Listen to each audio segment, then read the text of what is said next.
14 août 1981, New York.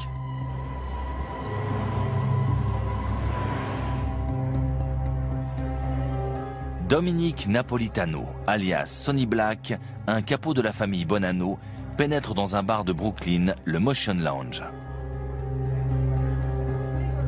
Il tend au barman les clés de son appartement. Une grosse liasse de billets et les bagues incrustées de diamants qu'il portait. Il lui dit qu'il a été convoqué à une entrevue. Il ne sait pas s'il en reviendra.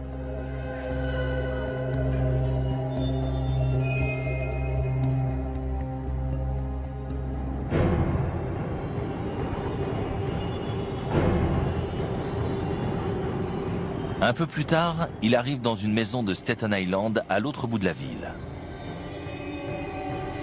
Et c'est bel et bien la mort qui l'attend.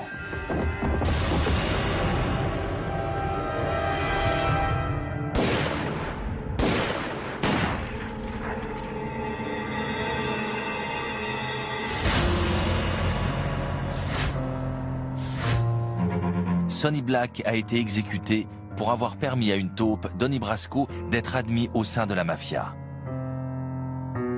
En réalité, il s'agit de l'agent spécial Joe Piston.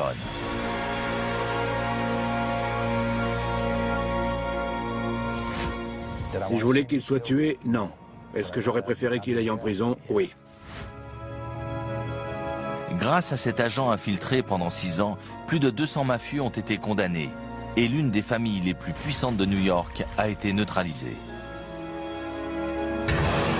C'est l'opération sous couverture la plus fructueuse de toute l'histoire du FBI.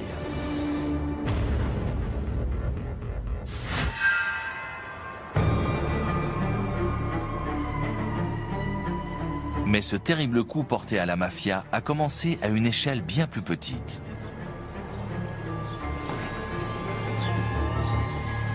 En 1976, New York est le théâtre d'attaques de camions poids lourds.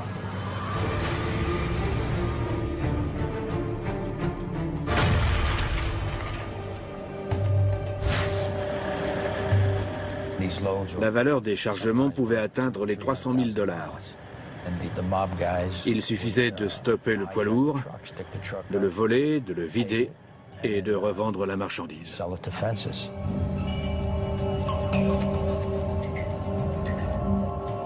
Le FBI décide de mettre en place une opération d'infiltration pour identifier les acteurs de ce trafic et mettre un terme à leurs agissements. C'est Joe Piston qui est choisi. Cet agent a déjà participé à bon nombre d'opérations de ce type en 15 ans de carrière au FBI. J'ai toujours travaillé sous couverture, aussi bien pour des affaires criminelles que pour des braquages, de la prostitution ou du jeu clandestin.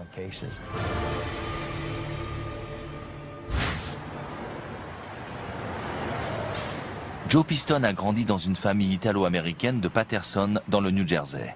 Il connaît bien le genre d'individu qu'il pourrait être amené à rencontrer. Quand j'étais gamin, je savais très bien qui était de la mafia dans notre quartier.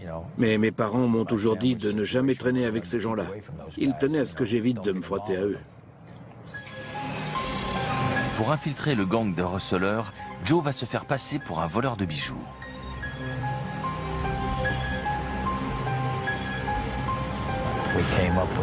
On a eu cette idée du cambrioleur spécialisé dans les bijoux, parce qu'en tant qu'agent infiltré, je dois éviter tout recours à la violence. Il faut trouver une activité qui n'implique pas le recours à la violence. Il est rare qu'un voleur de bijoux soit condamné pour meurtre. Il a fallu que j'apprenne tout sur la joaillerie, mais aussi sur les fractions. La serrure, les alarmes, les coffres. La préparation de l'opération a duré entre 6 et 7 mois. Joe Piston est désormais prêt à entamer la seconde phase de la mission.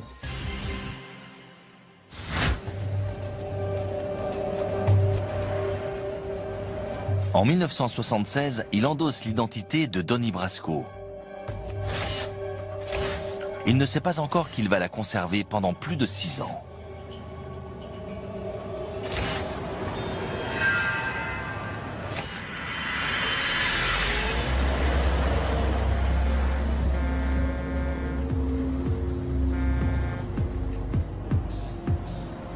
Son objectif, infiltrer le gang de braqueurs de poids lourds. Il suffit pas d'arriver en disant « Salut, je suis Donnie Brasco, voleur de bijoux, on peut bosser ensemble ». Ça marche pas comme ça. Joe Piston doit quitter sa maison du New Jersey, laissant derrière lui femme et enfants. Il vit désormais dans un appartement de Manhattan. On savait que ces individus avaient leurs habitudes dans certains bars et restaurants du quartier. Ma mission était donc de fréquenter ces endroits, de me montrer et d'espérer qu'ils finissent par engager la conversation.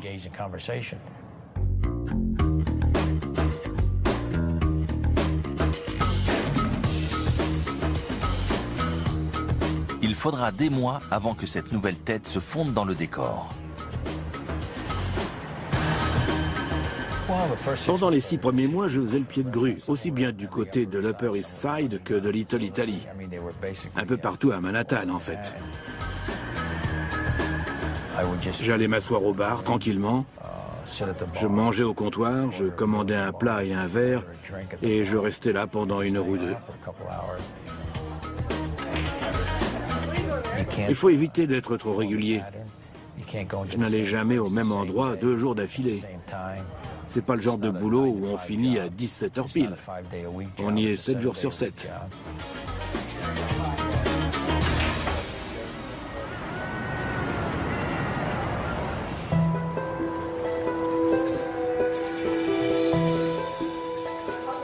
La tâche est lente et répétitive.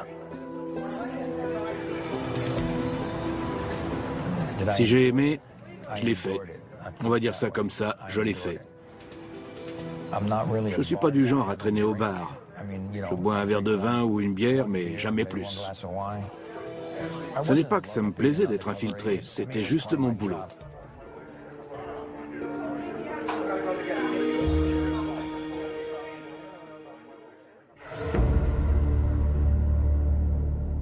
Après 6 mois passés dans les bars de Manhattan, Joe Piston estime qu'il est suffisamment devenu un habitué des lieux pour tenter sa chance. Il s'adresse à un barman ayant des relations intéressantes.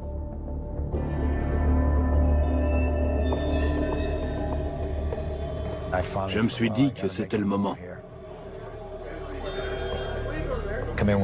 Un soir, je suis entré. « Salut Donnie, comment ça va? Ça va ?» On a discuté et je lui ai dit que j'avais des diamants à fourguer. Je lui ai dit « J'en demande telle somme d'argent. » Disons 10 000 $. En tant qu'agent infiltré, il fallait que je connaisse les prix de contrebande. On n'achète pas les diamants au même tarif dans une bijouterie que sous le manteau dans la rue. Il n'a pas dit un mot, il s'est contenté de ramasser les cailloux.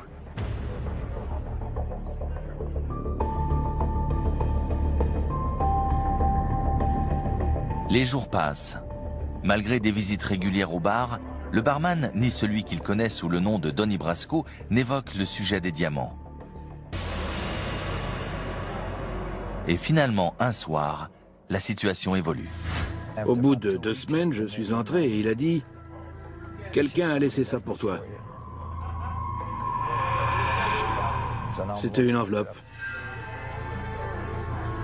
À l'intérieur, il y avait de l'argent. C'était le paiement pour les bijoux. Joe Piston vient de franchir une étape cruciale. Son personnage commence à susciter l'intérêt. C'était clair, inutile de lui faire un dessin, il avait très bien compris que j'étais un voleur de bijoux. Tout est parti de là.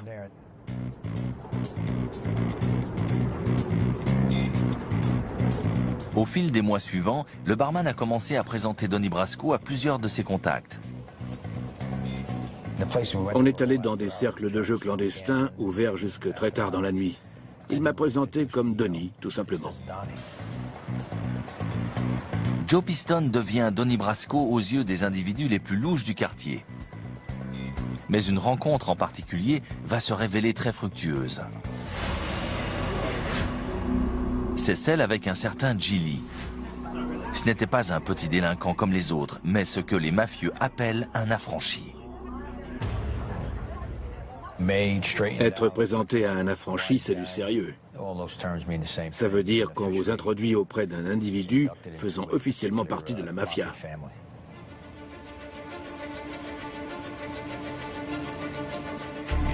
Le fait que Joe Piston soit directement en contact avec un mafieux change totalement la nature de l'opération.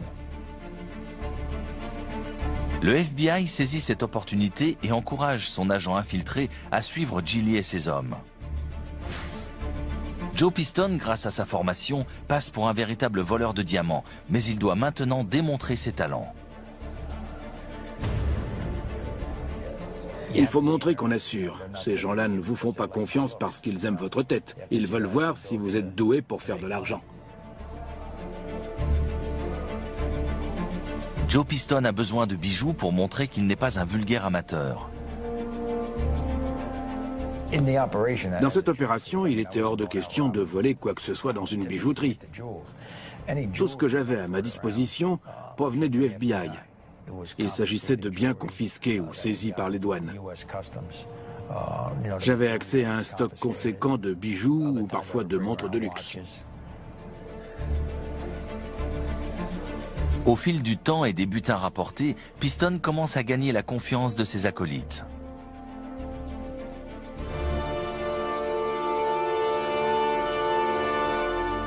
Jusqu'au jour où l'un d'eux lui demande de participer avec lui à un cambriolage. En tant qu'agent du FBI, même infiltré, il peut difficilement se le permettre. Ils m'ont demandé si je pouvais neutraliser telle ou telle alarme. Il a fallu que je réponde que je ne pouvais pas le faire, ni forcer telle serrure ou ouvrir telle porte. On ne peut pas dire que ça leur ait beaucoup plu.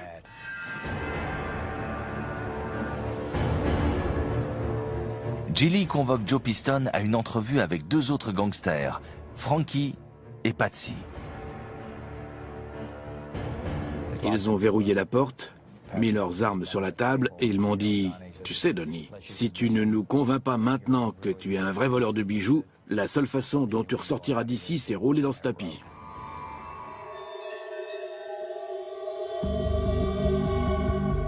Ils interrogent l'agent du FBI sur les moindres détails de son passé.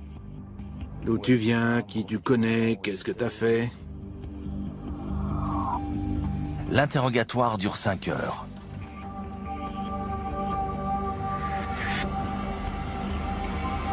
Convaincu par les réponses de Piston, Gilly fait une pause. Mais alors que Frankie et Patsy continuent à le cuisiner, Joe décide de tenter le tout pour asseoir sa réputation. Dans ce milieu, il faut savoir ne pas se laisser faire. Et la seule chose qu'ils comprennent, c'est le recours à une certaine violence.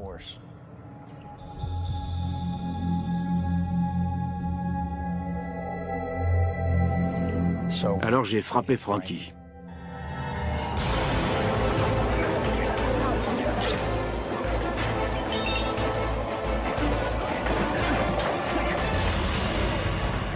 Patsy s'est jeté sur moi. Il s'est mis à me frapper à son tour. Je n'ai pas riposté parce que c'était un affranchi. On ne frappe pas un affranchi. Ça revient à signer son arrêt de mort. Alors j'ai continué à m'en prendre à Frankie. Et puis on nous a séparés.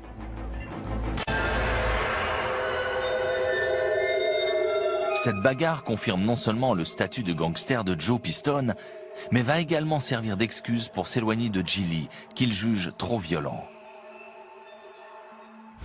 Je suis allé voir Gilly et j'ai dit, malgré tout le respect que je te dois, je ne veux plus rien avoir à faire avec ces gars. S'ils ont un coup en préparation, c'est leur problème. Moi en tout cas, je ne veux même pas le savoir. Je ne veux plus les voir.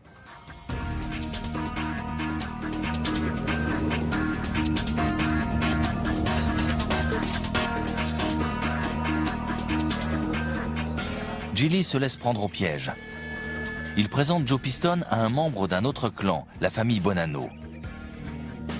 Cet homme, c'est Tony Mira. Tony Mira était un gros dealer. C'était un vrai salopard. Du style à embrouiller absolument tout le monde. Mais il avait rapporté beaucoup d'argent à sa famille, grâce à la drogue qu'il vendait. Mira le présente ensuite à Lefty Ruggiero, un tueur à gages ayant à son actif 23 assassinats.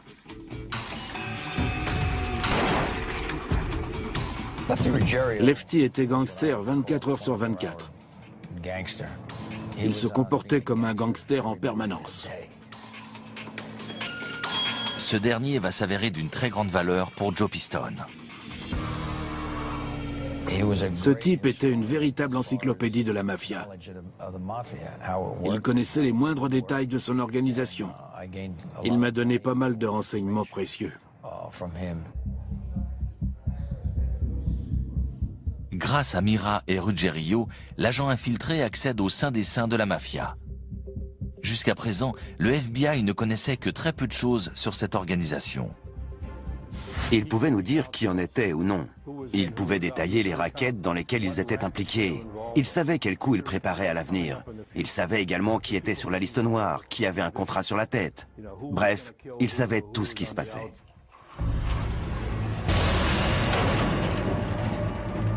En 1978, l'opération prend un autre tournant. Tony Mira est arrêté pour trafic de drogue. Lefty Ruggiero saisit l'opportunité de vérifier les talents de Piston en lui faisant une offre qu'il ne pouvait pas refuser. L'agent infiltré n'aurait plus de compte à rendre qu'à Lefty et ses associés. Il gravit peu à peu les échelons de la famille Bonanno.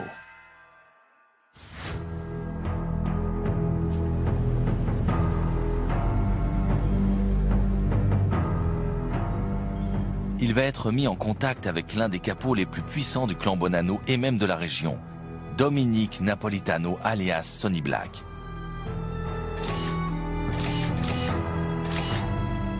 Sonny Black était un haut gradé très important, un capot.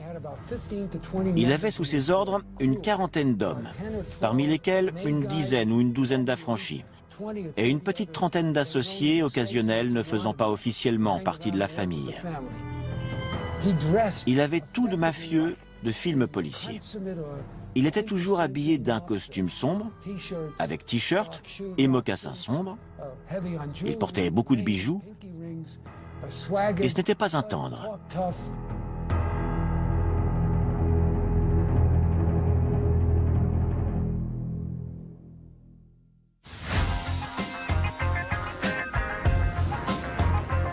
Joe Piston se retrouve à fréquenter le bar de Sonny Black, le Motion Lounge à Brooklyn.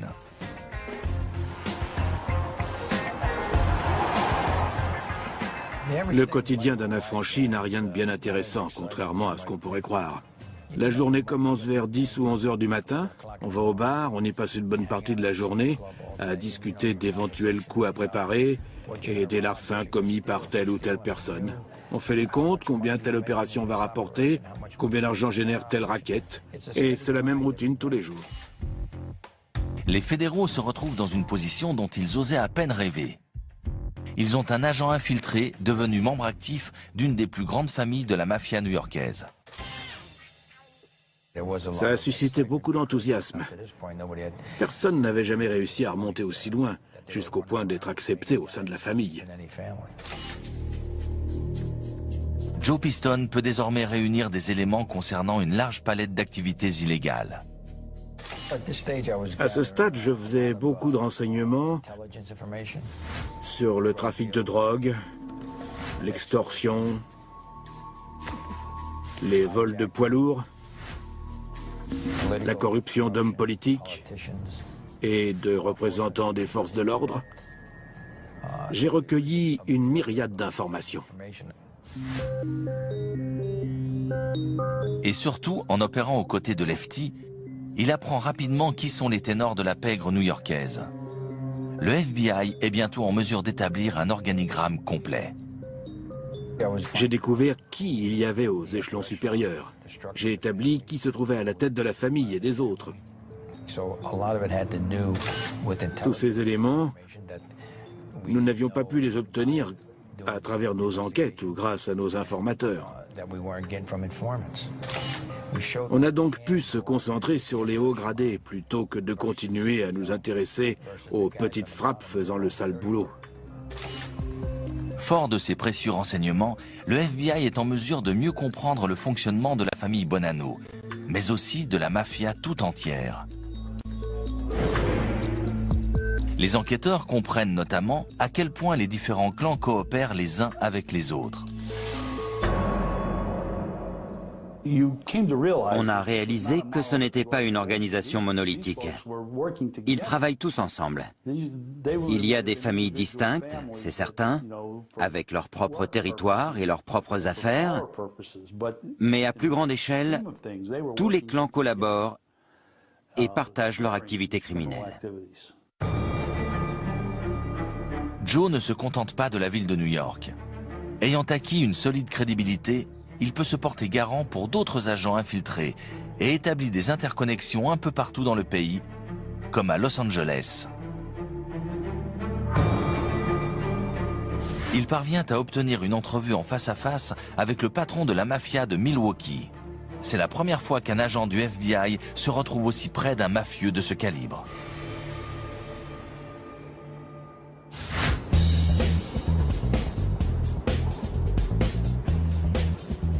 Les fédéraux tentent également d'infiltrer la mafia en Floride. Ils ouvrent un club, le King's Court, en espérant qu'il attirera les mafieux de la région. Joe Piston sait comment donner un coup de pouce à l'opération. Il suggère à Sonny Black d'y prendre part. Le parrain trouve l'idée intéressante. Il envoie Joe et Lefty étudier l'offre.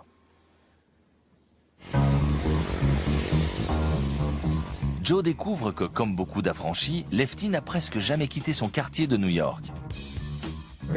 Beaucoup de gens imaginent que les mafieux connaissent beaucoup de monde et voyagent souvent. En fait, ils sont très casaniers. Lefty le premier.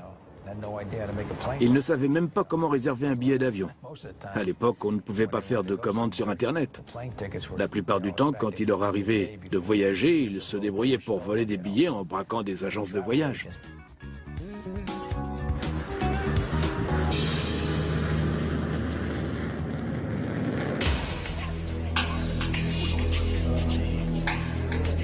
Lefty visite le club et fait un rapport élogieux à Sonny. Le parrain allait pouvoir faire affaire. Mais pour opérer en Floride, il a besoin de l'accord de la mafia locale, dirigée par Santo Trafficante. C'est à ce moment-là que Sonny a voulu arranger une entrevue avec Trafficante. Sonny retourne à Miami et lui propose de se partager la gestion d'un casino clandestin situé dans le King's Court. Santo Trafficante donne son accord. Pour le FBI, c'est un profond soulagement. Nous avons réussi à unir deux grands parrains de la mafia et à les associer dans des activités illégales. C'était une première. On avait réussi un coup énorme. Le FBI truffe le bureau du King's Court de micro-espions et de caméras cachées. On n'a pas voulu équiper d'autres pièces que le bureau, car ne nous intéressions pas aux clients de la salle, mais bien à ceux qui dirigeaient les opérations. Les fédéraux observent et enregistrent tout ce qui se passe dans ces bureaux. Personne veut de toi ici. Pas avec ça. Je peux aller où je veux dans cette ville. Pour le FBI, c'est une vraie mine d'or. Pour les Bonanno, le club est une affaire juteuse. Sonny Black est aux anges. À chaque fois qu'il venait au club, il était ravi. C'était un très gros coup qui ramenait beaucoup d'argent. La fréquentation n'en finissait plus de grimper. Ce casino rapportait une vraie fortune. On organisait des parties de jeux de table, de roulette et même de bingo. C'est quelque chose qui intéressait beaucoup les personnes âgées. Le bingo était une activité très lucrative. Ceux qui y jouent n'hésitent pas à débourser des fortunes. Sonny Black est tellement bluffé par Joe Piston qu'il lui confie la gestion des opérations en Floride. Grâce à cette nouvelle promotion, il n'aura plus à rendre de compte à Lefty Ruggiero. Il pourra directement s'adresser à Sonny Black.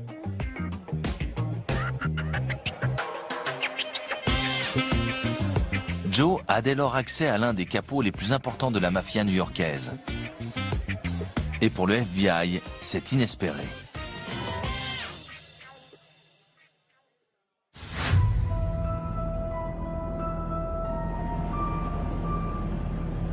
Désormais installé en Floride, Joe doit encore se rendre régulièrement à New York. Lorsqu'il le fait, il est hébergé chez Sonny Black, qui partage avec lui sa passion pour les pigeons voyageurs. Il se trouve que j'ai bien connu Sonny Black. Et même s'il était un assassin impitoyable et un gangster patenté, c'était le genre de type avec qui vous aimiez passer du temps. Les sujets de conversation tournaient essentiellement autour des jeux clandestins et de la drogue ou de la mafia. Mais on pouvait également parler d'autre chose. Il adorait ses pigeons. Tous les matins, la première chose qu'il faisait, c'était aller leur donner à manger et changer leur eau. Il était intarissable sur le sujet. Il en parlait à longueur de temps. Je n'écoutais pas vraiment, ceci dit. J'ai même dit à mes contacts du FBI que si un jour ils retrouvaient les pigeons morts, c'est que Sonny Black n'était plus de ce monde.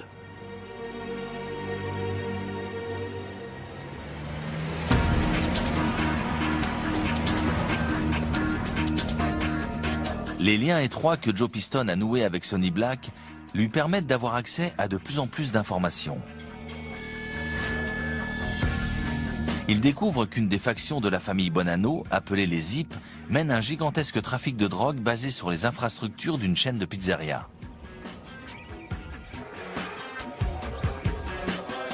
Les Zip étaient des Siciliens gérant plusieurs pizzerias implantées dans l'État de New York et en Pennsylvanie, et servant de couverture pour le trafic d'héroïne. Mais les Bonanno faisaient également appel à eux pour des assassinats et d'autres petits services.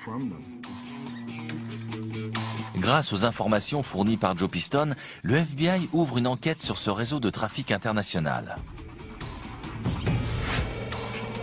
Mais ils ne peuvent agir sans compromettre leur agent infiltré, qui serait certainement immédiatement abattu.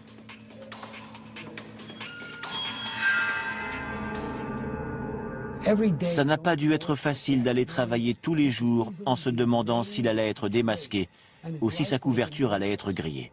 Pourtant, il l'a fait pendant des années.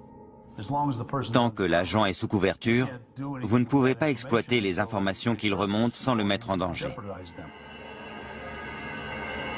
Malgré ces précautions, une grave menace pèse sur Joe Piston.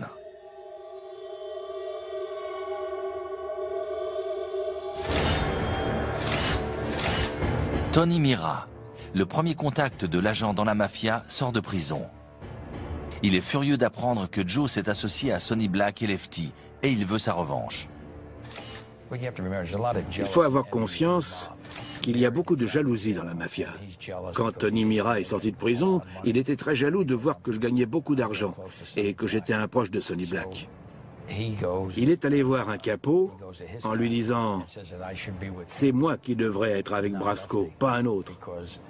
C'est moi qui l'ai amené. » Mais Sonny Black préfère garder ses dividendes des actions de Piston et rejette la demande de Mira. Mira est allé voir Sonny et Sonny lui a dit « Non, non, non. »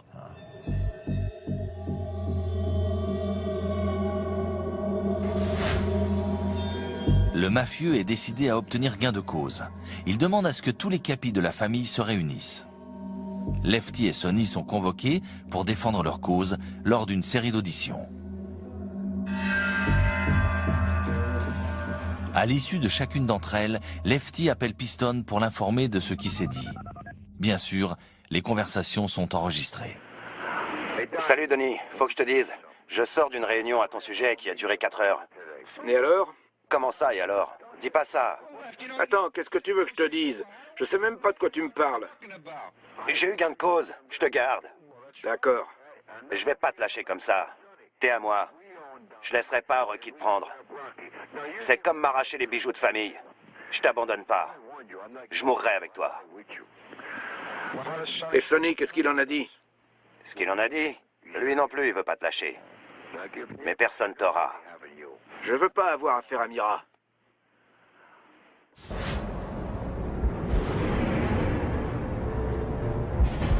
Sonny Black et Lefty obtiennent gain de cause et peuvent garder Piston. Mais Mira ne s'avoue pas vaincu. Pour se venger, il commet quelque chose qui va directement menacer la vie de l'agent infiltré. Il s'est dit, si je ne l'ai pas, personne ne l'aura. Et puis, il a fait courir le bruit auprès de tous les capis que j'avais volé 250 000 $ lors d'un trafic de drogue. On ne vole pas la famille, c'est une règle absolue dans la mafia. Les accusations sont graves et nécessitent plusieurs auditions que les mafieux appellent assises. Une assise est en fait un procès. Les juges sont des hauts gradés de la famille Bonanno de New York. Certains sont d'ailleurs des zips. Il y a également des Bonanno venant du Canada. Tous sont réunis pour étudier le cas Joe Piston. S'il est reconnu coupable, il peut être immédiatement exécuté. Si vous perdez lors d'une assise, vous repartez les pieds devant. C'est pas le genre de situation d'où vous pouvez vous sortir en promettant que vous allez rembourser vos dettes dans le mois. Rocky a dit que t'avais barbé 250 000 $. Qui lui a raconté ça? Anthony Mira, tu piges? Il ment. La ferme. C'est un menteur, un mythomane. Il vous balade. Je m'en fous. J'ai jamais touché à la recette. Ça compte pas. Qu'est-ce qu'il me veut? Il te veut toi. Qu'est-ce qu'on fait? J'en sais rien, mais il t'aura pas. J'ai peur de personne. Tu peux pas m'aider. Je dois me charger de ça sans toi.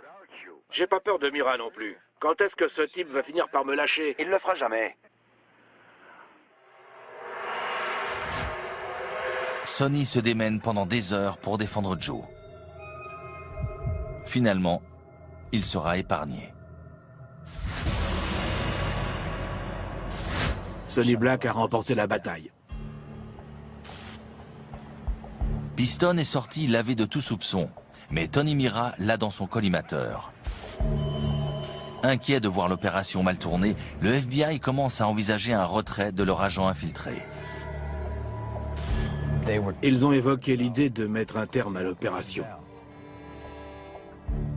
Mais Joe voit les choses d'un autre angle.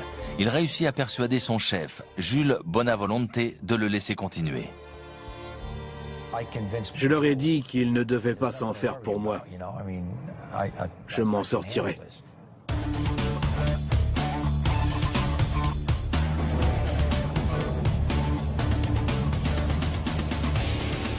À la fin de l'année 1980, cela fait déjà presque 5 ans que Joe Piston est infiltré dans la mafia.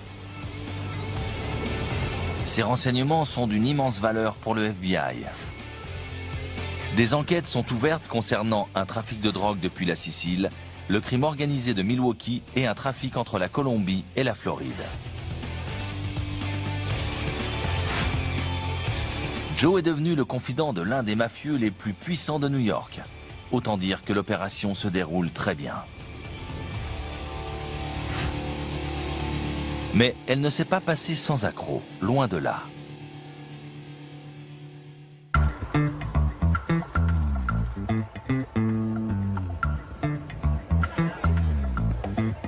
Une soirée Las Vegas est prévue au Kings Court, en Floride.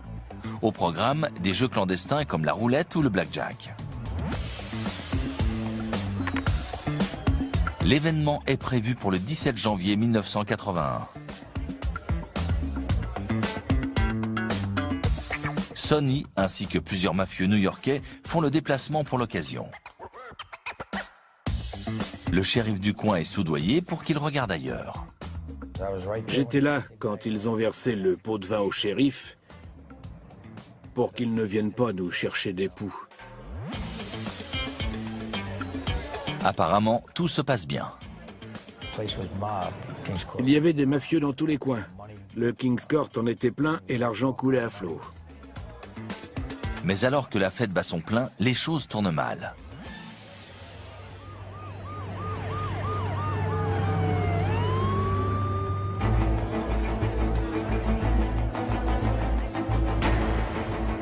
Les policiers locaux investissent les lieux. Sonny, qui refuse de donner son identité, est incarcéré.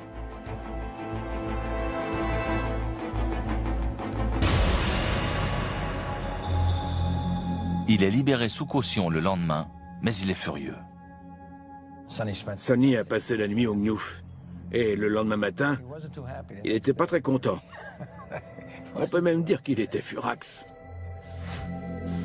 Sonny Black est persuadé qu'il y a une taupe. Joe Piston craint que les soupçons pèsent sur lui.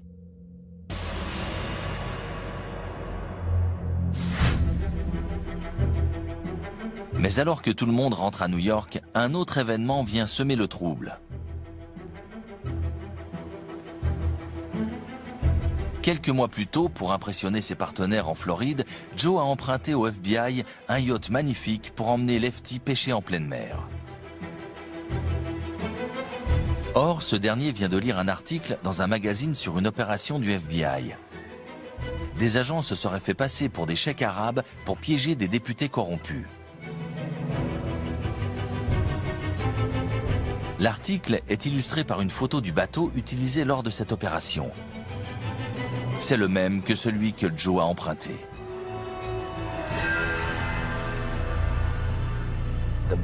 Ce rafio s'est retrouvé en première page d'un magazine à très grand tirage. Il avait été utilisé lors d'une opération baptisée Abscam. Normalement, il n'aurait pas dû refaire surface avant longtemps. Mais c'est ce qui s'est produit. Lefty demande à Joe comment il s'est retrouvé avec un yacht du FBI. J'ai dit à Lefty, tu te souviens de cette fille à San Diego? Elle nous a dit que son frère avait un yacht à Miami qu'on pourrait emprunter si on en avait besoin un jour. C'était ce bateau-là, tu t'en souviens? Tu étais là.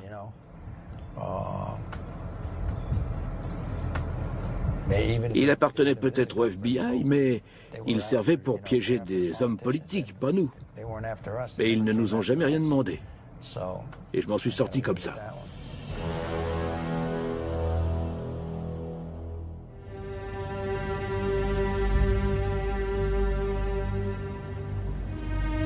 Lefty semble convaincu, mais après cet épisode, Joe ne sait pas s'il aura encore la confiance totale de Sonny et Lefty. Ces doutes finiront cependant par disparaître lorsque Sonny Black fait une proposition inattendue à l'agent infiltré.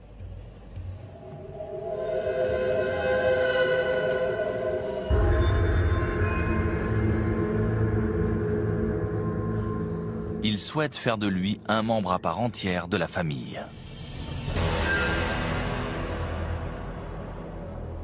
Il a dû aller voir tous les capis de la famille en leur disant « Je vais proposer Donnie Brasco. Est-ce que vous avez quelque chose à lui reprocher ?» Si un seul d'entre eux avait mis son veto, c'était fini. Il fallait que tout le monde soit d'accord.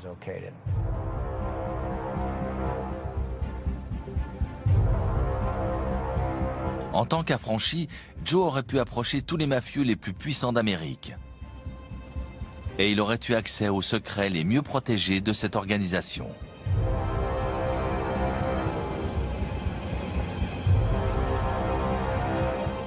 Mais ses supérieurs sont circonspects. Avoir un agent infiltré dans la mafia est une chose. Le laisser devenir un vrai mafieux aurait pu compromettre toute l'opération. Théoriquement, pour devenir un affranchi, il faut avoir tué quelqu'un. Et même si Joe Piston n'avait tué personne, le simple fait qu'il soit devenu un authentique mafieux aurait nui à sa crédibilité devant la justice.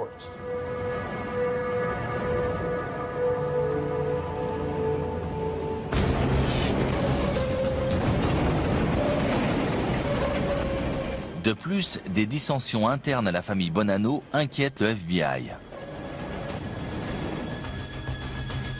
Le clan est en pleine crise et Sonny Black en est au cœur.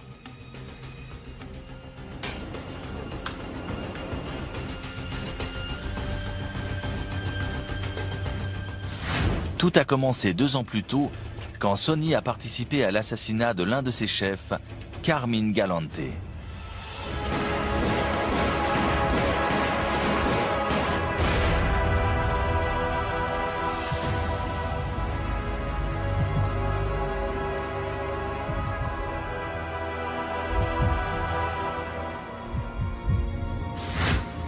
Il doit maintenant éliminer 3 autres capis rivaux.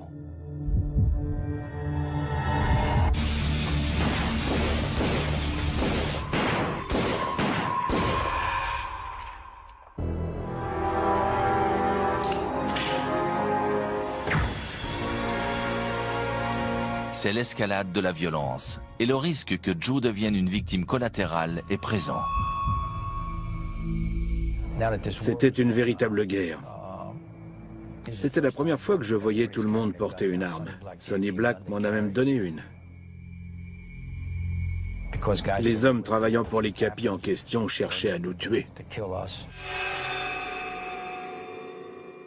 Joe Piston s'est retrouvé dans l'une des guerres de territoire les plus terribles de toute l'histoire du crime organisé. Il était aux premières loges.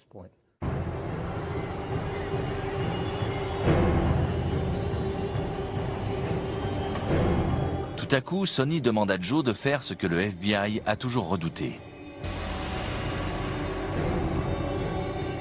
Il lui ordonne de trouver un rival, Bruno Indelicato, et de l'abattre.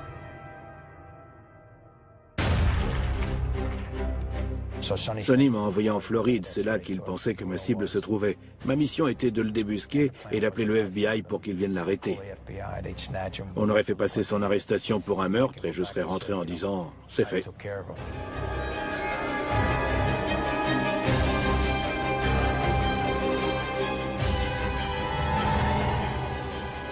Mais le FBI estime que la situation devient trop dangereuse.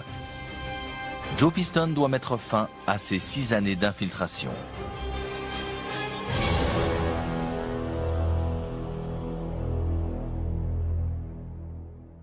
Quand il a fini l'opération, il n'était pas content. Je suis certain qu'il s'est dit qu'il aurait pu aller bien plus loin si on l'avait laissé continuer. Vous imaginez un peu? Ça aurait été incroyable. La famille Bonanno fait d'un agent du FBI infiltré un affranchi. Mais j'ai pas réussi à les convaincre et j'ai dû refaire surface.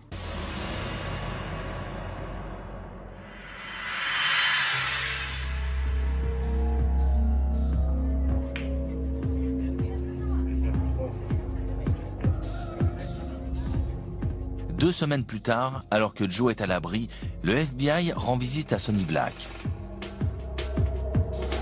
Les agents lui montrent une photo où on le voit en compagnie de 3 hommes. 3 hommes de confiance. Vous reconnaissez Donnie Brasco? C'est un de nos agents.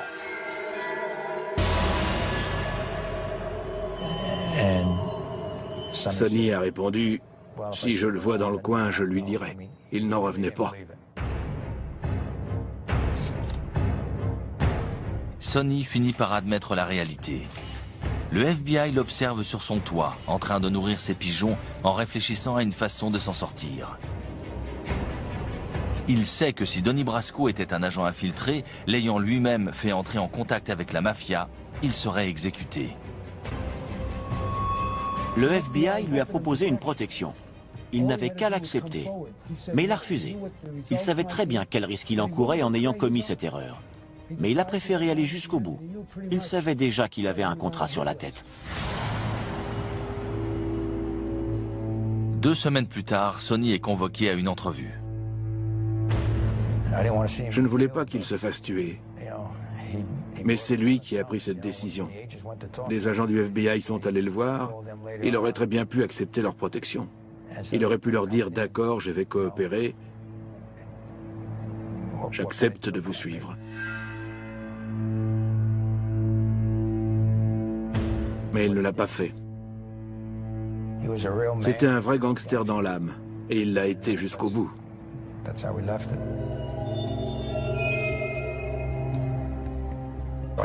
Je leur avais dit que s'ils retrouvaient un jour les pigeons de Sonny morts dans leur cage sur son toit, c'est qu'il était mort.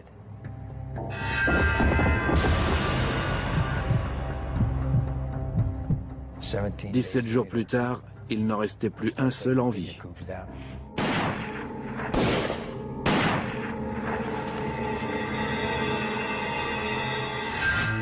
Sonny avait été abattu. Le corps du mafieux est retrouvé dans l'Hudson River. Ses mains, qui ont accueilli un agent du FBI au sein de la famille, ont été coupées.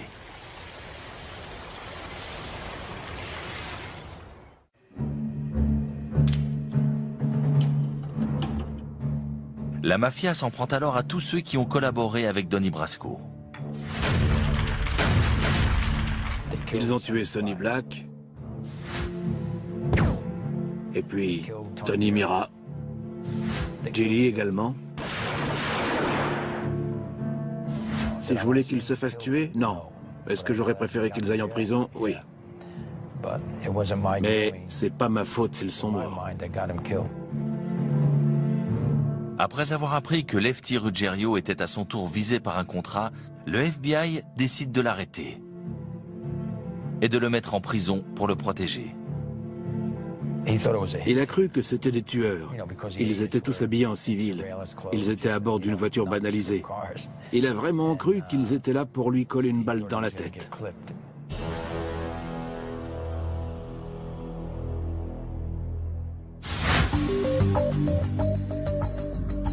Grâce aux informations fournies par Joe, le FBI met en place un gigantesque coup de filet et arrête des centaines de mafieux.